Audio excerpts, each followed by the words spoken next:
Esattamente alle 10 del mattino del 3 ottobre del 1839, alla presenza del re Ferdinando II e delle più alte cariche del Regno delle Due Sicilie, la ciminiera della locomotiva a vapore Vesuvio sbuffò la prima nuvola nera d'Italia e liberò sul ferro dei binari tutti i suoi 65 cavalli vapore. Il lungo viaggio delle ferrovie italiane era cominciato in perfetto orario. 174 anni fa fu inaugurata la prima ferrovia dello Stivale, la Napoli-Portici, che dalla stazione di Via dei Fossi, oggi Corso Garibaldi, si sviluppava su un percorso di poco più di 7 chilometri. Il treno di legno era composto da 8 vagoni e quella mattina 258 viaggiatori entusiasti si emozionarono nel vedere l'avanzare del convoglio tra la folla festante.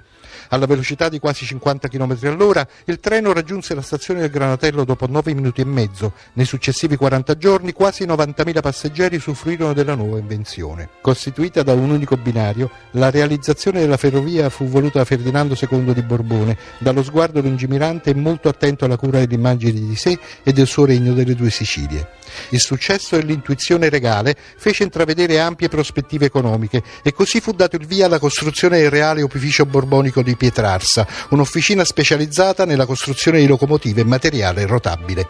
Il 3 ottobre 1839 lo sbuffo di fuliggine della locomotiva Vesuvio inaugurò non solo una moderna concezione di trasporto, ma segnò l'inizio di quel periodo storico dove il sud d'Italia fu modello di una florida industria meccanica e siderurgica.